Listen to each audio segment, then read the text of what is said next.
Well, I mean, for me, I said this when we came in, and I said, I don't care what happens. I'm going to a meeting every day. Yeah.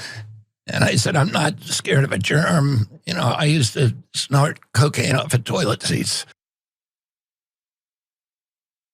Sir, you are Health and Human Services potential, sir. You are the best candidate that this nation has ever pointed to that position. Put it up for a mass. When I heard Robert F. Kennedy Jr. reflect on his cocaine snorting days, I was completely unsurprised. Yeah, of course he did. He's talked about it. Now, the off of toilet seats part is new. And honestly, I don't even rag the guy for it. It's his current state of mind that I'm concerned about. His current policy reality that seems completely delusional and antithetical to progress. Though the admission may come as a surprise to some, Kennedy has spoken about his previous experiences with drugs in the past. I'm not totally convinced he's not on some today.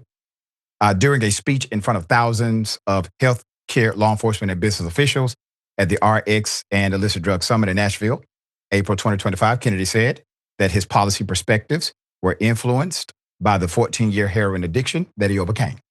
By his own account, Kennedy's first experience with drugs happened in the summer following his father's assassination in 1968. He took LSD at a party, and while walking home later, he was introduced to opioids by his neighbors, great neighbors, obviously. They said, try this, and it was a line of crystal meth. I mean, that was a hell of a party night. What are you complaining about there?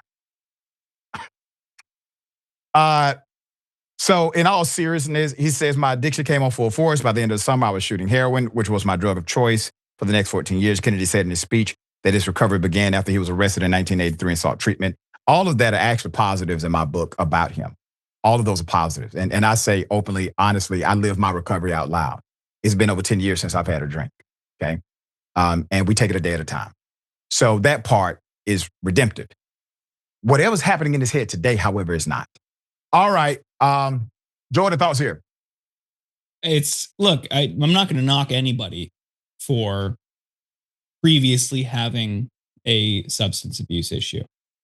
I would encourage people to get help now if they are still dealing with one. And as we talked about in our Wish a Karen Wood segment, I'm not going to allow that to cover up for the fact that you're a bigot.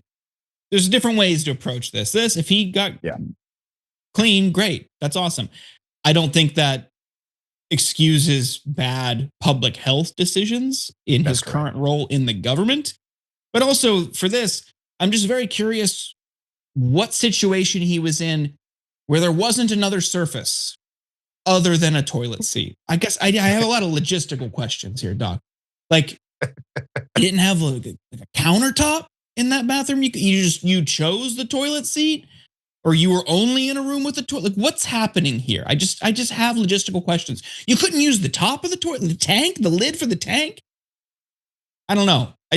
Sir, I have follow-ups. Your questions are so profound, sir.